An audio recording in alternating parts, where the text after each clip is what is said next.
Bonjour, bienvenue sur Tao. Alors aujourd'hui on va parler un petit peu chauffage. Alors donc comme j'habite depuis 24 ans dans mon bateau et j'ai jamais eu de chauffage. Et il faut avouer que j'ai quand même vécu des moments assez galères quand j'ai vécu en France dans des endroits assez froids comme Dijon. Et aussi les quelques hivers derniers que j'ai passés en Bretagne avant de faire mon petit tour d'Atlantique. J'étais à Port-Launay. Port-Launay, il n'y a pas d'électricité à quai. Donc voilà, j'ai quand même passé quelques sales petits moments et donc j'en avais marre, je voudrais bien avoir un petit chauffage dans mon bateau. Alors chez moi j'avais un chauffage comme ça, un chauffage réflexe, là je vous montre sur l'ordinateur, donc c'est simplement un fourneau avec, et puis au-dessus il faut une cheminée.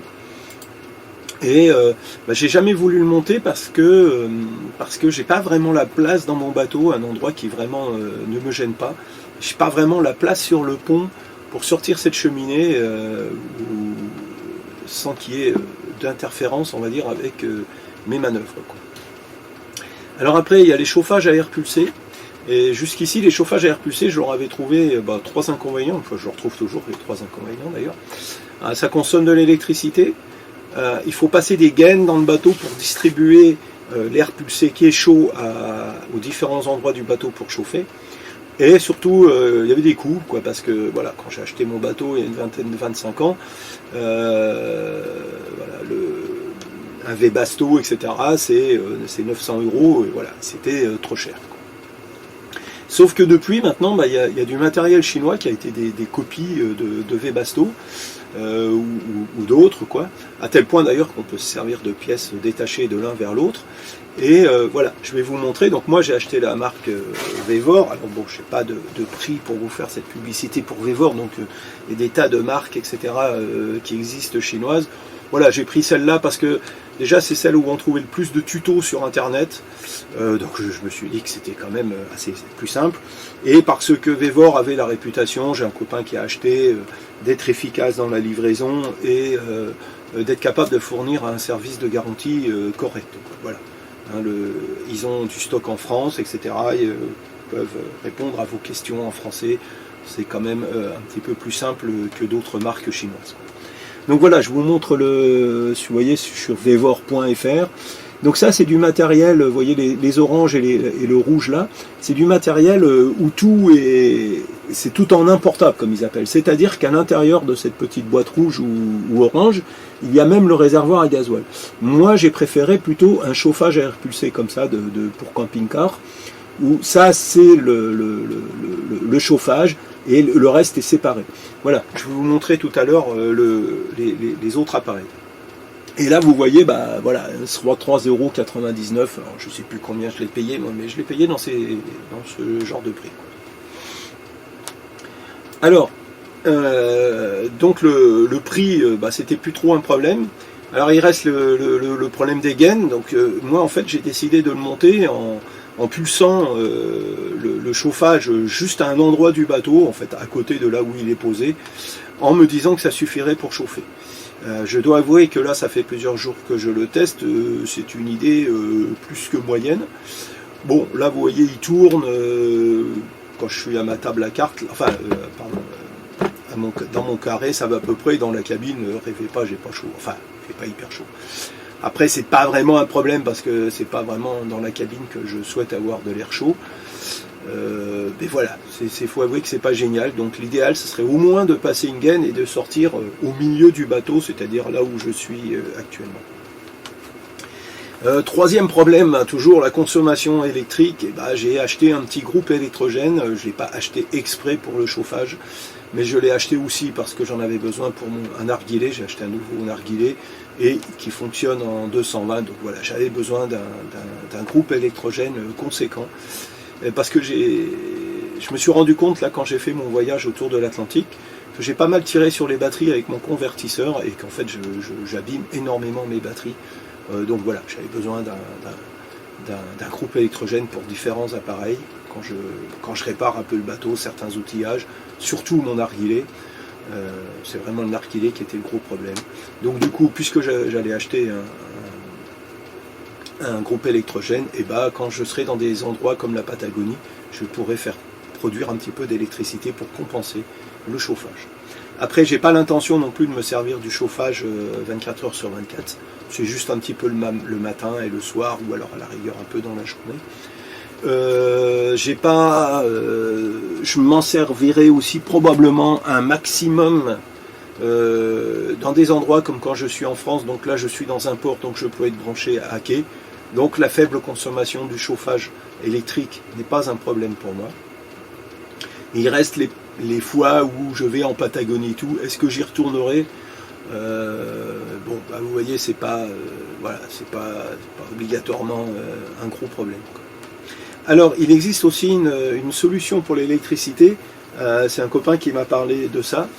C'est les modules Peltier. Alors, c'est plutôt une piste que je donne là pour l'instant, parce que j'ai pas téléphoné encore la société qui en vend pour savoir exactement comment je pourrais les utiliser. J'ai testé, et je n'ai pas testé non plus. Alors, je vous montre. Voilà, un module Peltier, c'est un petit carré comme ça, là, vous voyez, qui fait 30 mm par 30 mm, et qui se réagit à la chaleur et qui va produire du courant. Donc, vous voyez, celui-là, bah, il produit un courant de 15,4 volts. Il peut aller jusqu'à 4 ampères. Voilà, et ça vaut 40 euros. Alors, il y en a qui valent beaucoup plus cher. Hein. Il y a un petit peu tous les prix, quoi. Et donc, l'idée serait de fixer ces petits modules Peltier sur le conduit d'échappement qui est très chaud.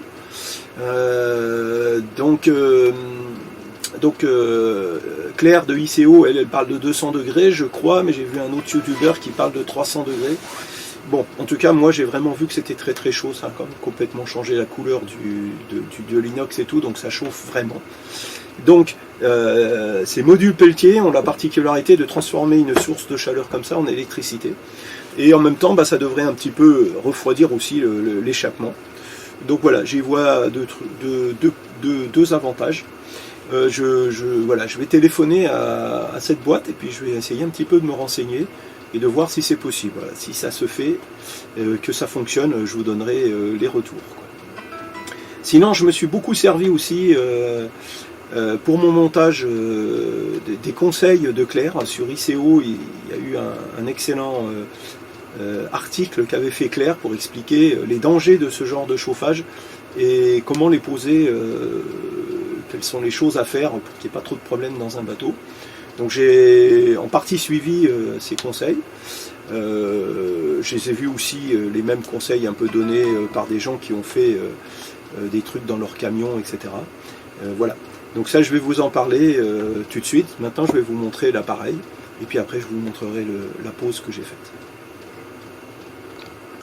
Voilà. Alors, autre petite précision, vous pourrez lire d'ailleurs dans les commentaires sur ICO que Claire s'était fait beaucoup, critiquer pour avoir fait cet article, parce que paraît-il que ces chauffages chinois ne sont pas conformes à la réglementation française, etc. Et que donc, si vous foutez le feu avec votre bateau, vous risquez d'avoir un problème avec votre assurance, etc.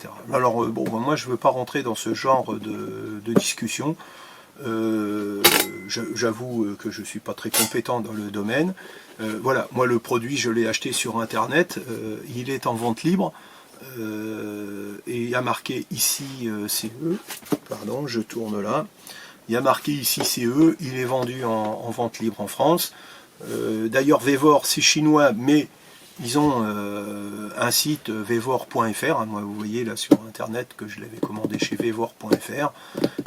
Ils ont un service d'ailleurs après-vente, comme je vous disais, qui est assez correct, des gens qui peuvent répondre en français et tout.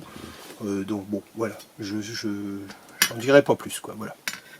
Mais en tout cas, je décline toute responsabilité si vous utilisez ce genre de chauffage et que vous avez un problème, quoi.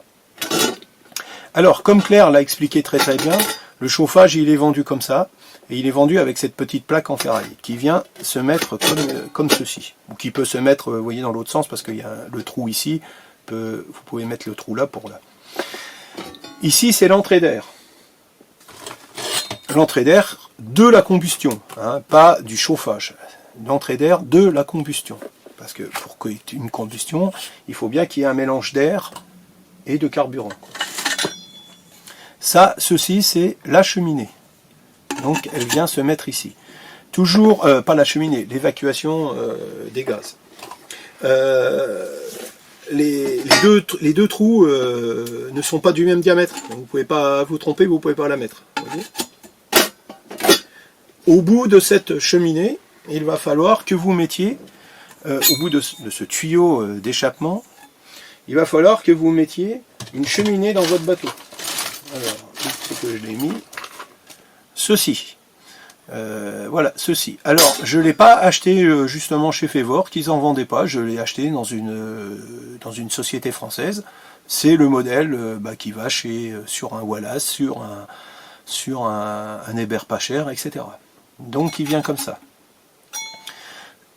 Ce tuyau d'échappement va, d'après Claire, quand il sort ici, il est dans les 200 degrés. Donc, c'est dangereux.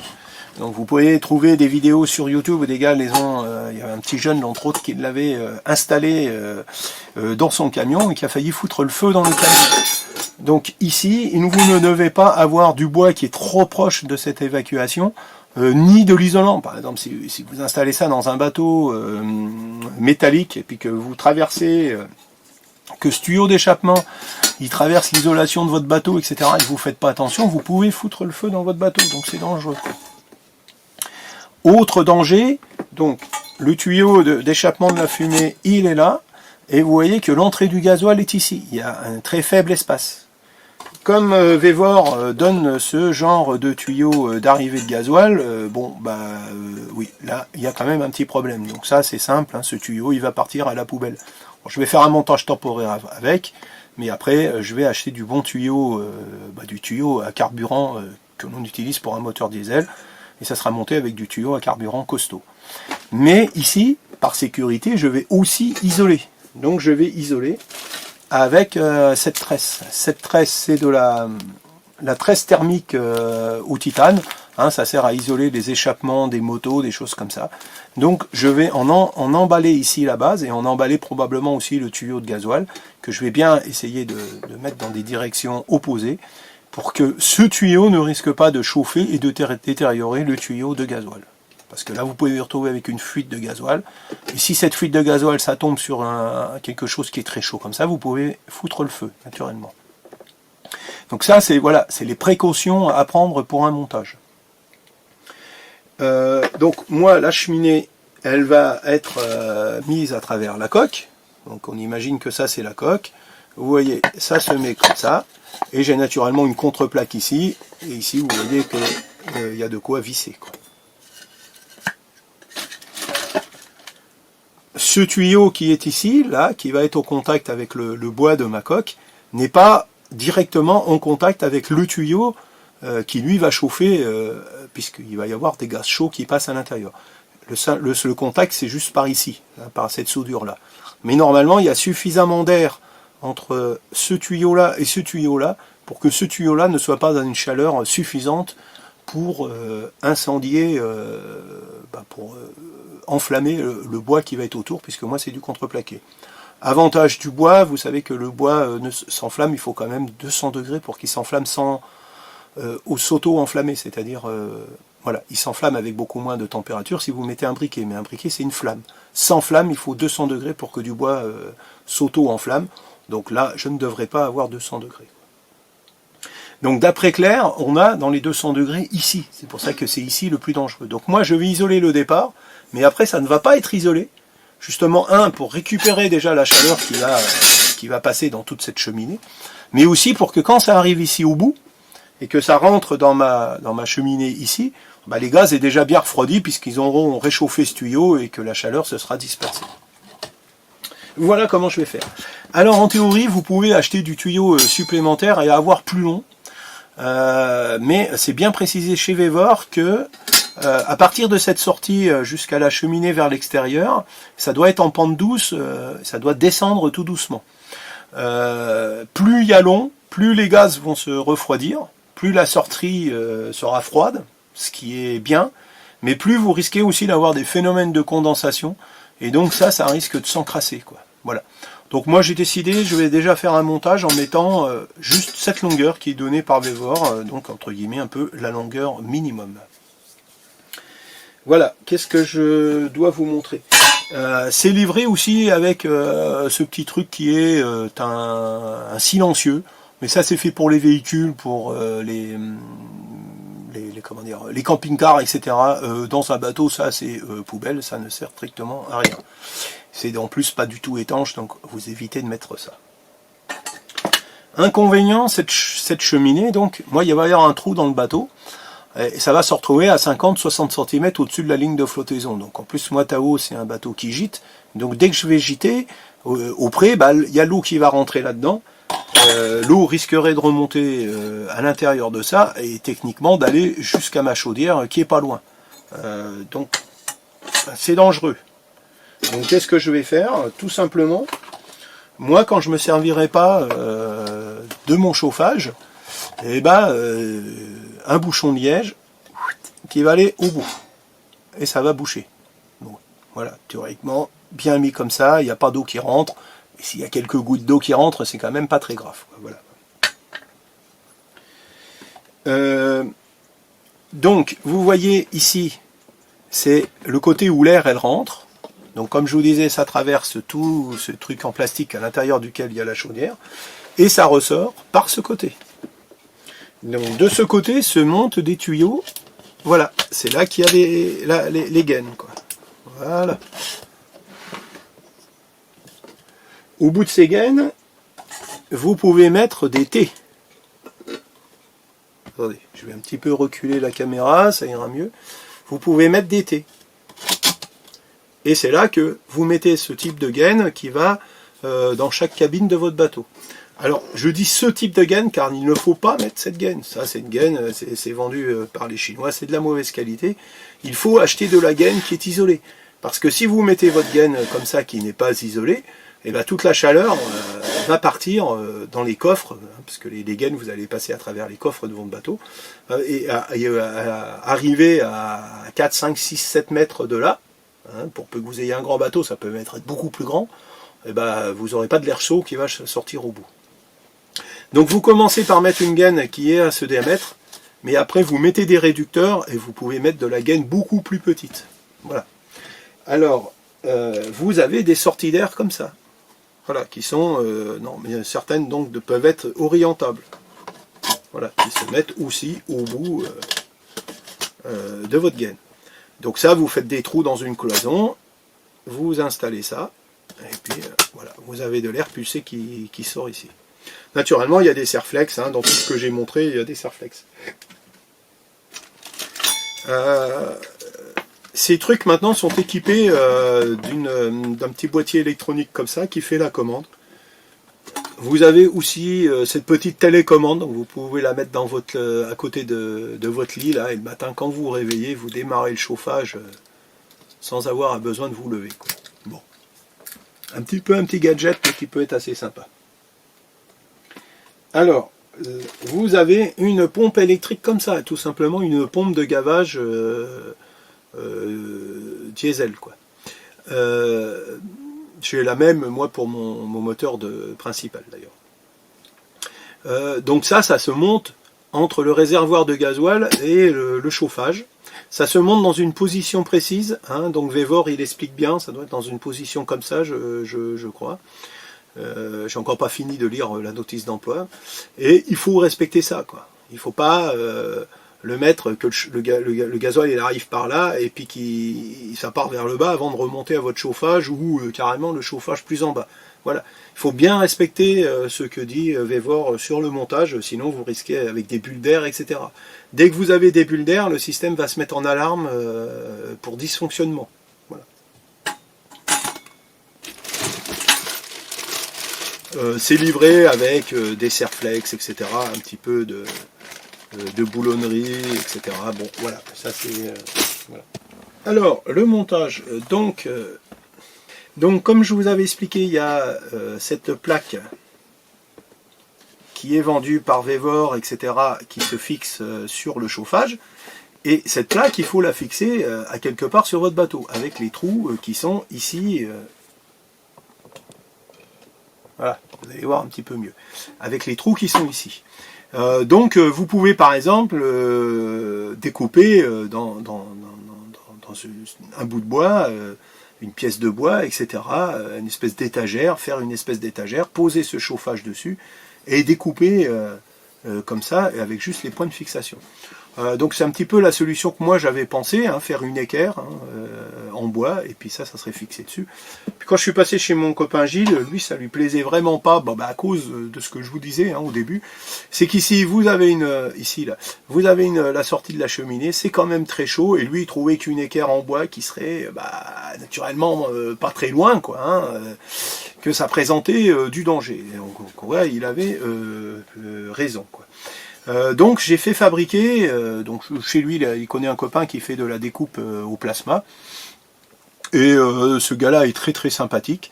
Donc il a fait cette plaque, vous voyez, qui est en U, quoi, enfin une équerre plutôt, je veux dire. Ce côté-là va être collé contre ma cloison, et ce côté-là vient se fixer sur la plaque en fer, si je la monte à l'envers. Donc les trous là, vous voyez ici, correspondent à la plaque en dessous. Et les trous qui sont ici, les 6, ça va être vissé contre ma cloison. Voilà, du coup tout est métallique. Naturellement ici il y a une cloison en bois quand même. Moi j'ai un bateau en bois, mais bon, c'est suffisamment éloigné de la cheminée qui est là pour pas que ça s'enflamme. Enfin je veux dire, comme je vous expliquais, Claire, elle avait dit que c'était 200 degrés. 200 degrés, ça enflamme pas du bois comme ça instantanément, surtout que c'est juste 200 degrés là, et quelques centimètres plus loin, ça va. Donc là, comme il y a cette plaque en fer, etc., je pense que là, il n'y a vraiment aucun risque de prendre feu, quoi. Alors là, on se retrouve pour le montage définitif. Alors malheureusement, j'ai fait une petite connerie, j'avais filmé, et puis j'ai perdu le film. Alors, ce que vous voyez de marron, là, c'est la cheminée que je vous avais montré avec les doubles tuyaux soudés. Ce que je me suis aperçu au montage, c'est que c'était vraiment trop chaud, quoi. Donc j'ai quand même eu peur de foutre le feu à ma coque. Donc ce que j'ai fait, c'est que j'ai fait une contreplaque à l'extérieur et j'ai emballé la cheminée avec cette petite matière que vous voyez là. Donc ça, cette matière, c'est la gaine que je vous avais montré là, qui est au titane, et qui protège de la chaleur, quoi. Donc vous voyez, je peux toucher. Donc après, ce que vous voyez par-dessus, c'est du scotch. J'ai tout simplement mis du scotch pour que ça bouge pas. Donc c'est ce scotch avec la gaine dessous qui passe à travers la coque. Donc la cheminée ne vient pas toucher le bois, quoi. Voilà. Parce que franchement, j'ai trouvé que malgré que le tuyau extérieur, c'est pas le tuyau qui correspond à ça, puisqu'il y a de l'air, c'était quand même très très chaud. Voilà comment j'ai fait. Donc c'est la petite différence avec le montage que j'avais prévu au début. Donc j'ai emballé ce tuyau complètement dans de la gaine, et c'est seulement la collerette extérieure, j'espère que vous comprendrez ce que je veux dire, parce que j'ai perdu le film, je suis désolé, c'est que la collerette extérieure qui est en contact avec la contreplaque qui est à l'extérieur, et qui est collée avec du cicard. Voilà, vous voyez que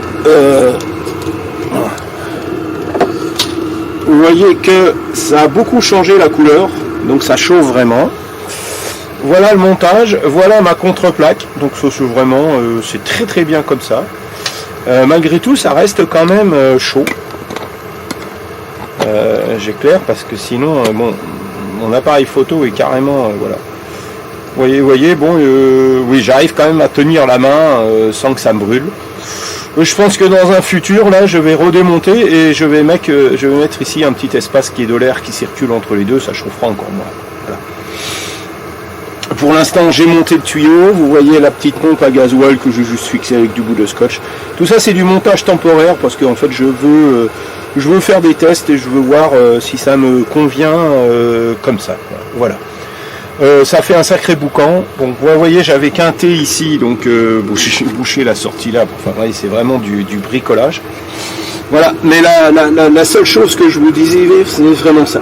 Alors, vous voyez quand même l'efficacité de cette gaine de protection en titane, parce que vous voyez que j'arrive à tenir mon doigt et que je suis pas en train de me brûler. Bon, ça chauffe quand même, doit pas être loin de. Et là, je commence à avoir un petit peu mal à tenir. Enfin bon, c'est pas au point de foutre le feu dans un bateau. Alors qu'ici, là, vous mettez pas les. Là, je peux vous promettre que vous mettez pas la main. Je veux dire, vous voyez, je suis obligé de la retirer tout de suite. C'est vraiment très très chaud, quoi. Et je teste même pas juste ici à la sortie, quoi. Vous voyez, j'ai quand même bien emballé le tuyau, voilà. Après, voilà, là je touche le tuyau de gasoil, c'est pas hyper chaud, donc c'est la seule chose que je vais finir là. Je vais ici emballer, voilà, comme je le disais, avec de la gaine, et je pense que ça ira sans problème. Ça aussi, c'est très très chaud. Donc c'est ce que je vous dis, il y a énormément de déperdition de chaleur ici. Il faudra absolument que j'achète un tuyau qui soit isolé. Parce que là, je peux vous dire, ici, là, c'est bien chaud. Hein. C'est très très bien chaud. Du coup, je pense que quand je serai dans des coins comme la Patagonie, ça pourra être pas mal pour sécher des vêtements. Donc pour l'instant, la gaine, comme vous le voyez, elle s'arrête comme ça, voilà, sous le chauffage. Et malgré tout, j'ai quand même 21 degrés là, en ce moment, dans mon bateau, alors que le chauffage est en position 2 sur 6. Le 6, c'est le maximum qui serait à 5000 watts. Donc sans être optimal, ça fonctionne quand même. Donc il faudrait juste que je puisse mettre de la gaine isolante. Déjà, je gagnerai aussi un petit peu. Après, j'ai toujours vraiment pas envie de passer de la gaine à travers mes différents coffres, parce que j'ai pas beaucoup de place dans mon bateau. Donc je vais peut-être soit la laisser comme elle est là, soit peut-être passer juste à travers le bas de ma cuisine, où là ça me pose pas trop de soucis. Et dans le cas là, elle sortira un peu plus dans le milieu du bateau. Je pense que ça devrait fonctionner sans avoir plus besoin de me prendre la tête avec ce petit détail. Par exemple, naturellement, sur un grand bateau, pas moyen de faire ce que je fais là. Il faudra que vous distribuiez l'air dans toutes les cabines, ou en tout cas à chaque extrémité, et puis au milieu, quoi. Voilà, au minimum, quoi.